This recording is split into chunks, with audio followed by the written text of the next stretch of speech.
नमस्कार. जावेद तांबोळे ऑफिशियल या यूट्यूब चॅनलवर आपल्या सर्वांचं पुन्हा एकदा स्वागत करतोय.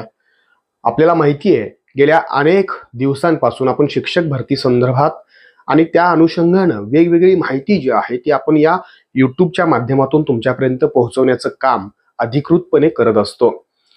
आपल्याला माहिती आहे की शिक्षक भरतीसाठी आता जो काही कन्व्हर्टेड राऊंड किंवा विथ इंटरव्ह्यूचा राऊंड आहे त्या संदर्भात अनेकांना उत्सुकता लागलेली आहे. विशेष करून रूपांतरित फेरी जी आहे ती कधी लागणार आणि विथ इंटरव्ह्यूची फेरी कधी लागणार या संदर्भात अनेकांना उत्सुकता लागलेली आहे. सोशल मीडियाच्या माध्यमातून असेल अनेक जण या संदर्भात चर्चा देखील करतायत आणि या संदर्भात एक महत्त्वाचा अपडेट देण्यासाठी मी हा व्हिडिओ बनवत आहे. हा व्हिडिओ तुम्हाला कसा वाटला कमेंट करून नक्की सांगा. मात्र जर तुम्ही चॅनलवर नवीन असाल तर माझी माहिती तुमच्यापर्यंत लगेच पोहोचण्यासाठी आत्ता चॅनलला सबस्क्राईब करून घ्या.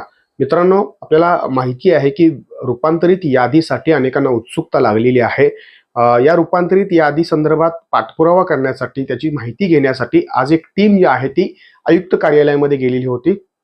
त्या ठिकाणी काही जणांनी त्या टीमने जे आहे ते निवेदन सुद्धा त्या ठिकाणी प्रशासकीय अधिकाऱ्यांना दिलेलं आहे. मात्र यानंतर अनेक चर्चा ज्या आहेत त्या सोशल मीडियाच्या माध्यमातून वेगवेगळ्या चर्चा ज्या सुरू आहेत. आज रूपांतरित यादी लागणार किंवा उद्या परवा 2 दिवसांना लागणार अशा पद्धतीची चर्चा सुरू आहे. मात्र ही ठीक आहे, ही चर्चा ठीक आहे. रूपांतरित यादी जी आहे ती लागणारच आहे. मात्र त्याची निश्चित वेळ आपल्याला सांगता येणार नाही. मात्र मी मागं 2 दिवसापूर्वी सुद्धा सांगितलं होतं की एका 8 दिवसामध्ये जी आहे ती रूपांतरित यादी लागणार आहे. त्या संदर्भात मी महत्त्वाचा अपडेट जे आहे ते आयुक्त कार्यालयातून घेतलेला आहे. तर त्यांचं असं म्हणणं आहे की माजी सैनिकच्या जागा ज्या कन्वर्ट करायच्या आहेत त्या संदर्भात संपूर्ण सकारात्मक तयारी सुरू आहे. मात्र त्यामध्ये जे सैनिक कल्याण विभाग जे आहेत त्या सैनिक कल्याण विभागाकडून जी कार्यालय आहे त्या कार्यालयाकडून हा अहवाल जो आहे किंवा तपशील जी आहे किंवा माहिती जी आहे ती मागवलेली आहे.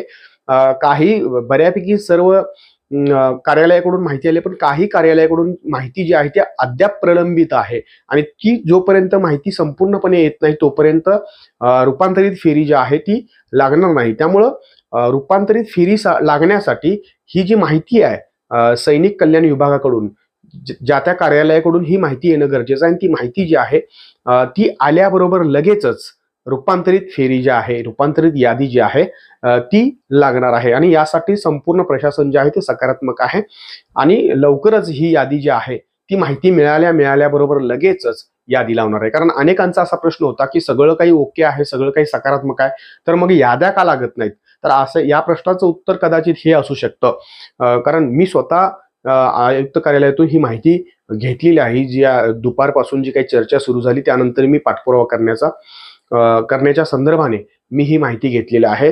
दुसरा एक महत्त्वाचा मुद्दा आहे की विथ इंटरव्ह्यूचा राऊंड संदर्भात मी या अगोदर सुद्धा बोललेलो आहे. आता अनेक जण म्हणतात की रूपांतरित फेरीसाठी सर्वजण प्रयत्न करतात, मात्र मुलाखतीसह जी यादी आहे मुलाखतीसह जी फेरी आहे त्या संदर्भात कोणीही नाही. मात्र या संदर्भात आता सध्या जी आचारसंहिता सुरू आहे त्या आचारसंहिता झाल्यानंतर लगेचच रूपांतरित फेरी विथ इंटरव्ह्यूची जी फेरी आहे मुलाखतीसहची जी फेरी आहे ती सुद्धा लागणार आहे. त्यामुळे सर्वांनी सकारात्मक राहायला काही अडचण नाहीये.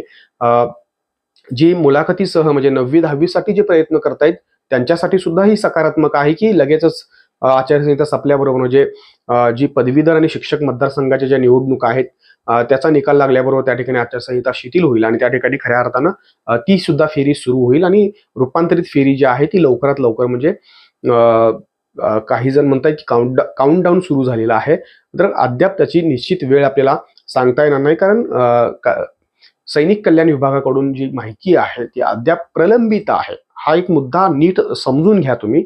आणि ती माहिती मिळाल्याबरोबर लगेचच कन्व्हर्टेड राऊंड जो आहे म्हणजे रूपांतरित फेरीची यादी जी आहे ती लागणार आहे. त्यामुळे अनेकांचं जे स्वप्न होतं शिक्षक होण्याचं जे काही जण झालेले आहेत, मात्र काही जण काही मार्कांनी राहिलेले आहेत, तर त्यांचं सुद्धा स्वप्न पूर्ण होणार आहे. पुढे आणखीन एक महत्त्वाची अपडेट मी तुम्हाला देणार आहे की ती महत्त्वाची अपडेट काय आहे आणि काय नाही मी आत्ता सांगणार नाही. मात्र ती या भरतीच्या संदर्भात आहे, मात्र थोडीशी वेगळी आहे. त्यामुळं त्या संदर्भात मी सविस्तर उद्या किंवा परवा व्हिडिओ सविस्तर बनवेन किंवा लाईव्ह येईन आणि त्यावरती माहिती सांगेन. हा व्हिडिओ कसा वाटला कमेंट करून नक्की सांगा. व्हिडिओ आवडल्यास शेअर करायला विसरू नका आणि जर चॅनलला नवीन असाल तर सबस्क्राईब करायला विसरू नका. धन्यवाद.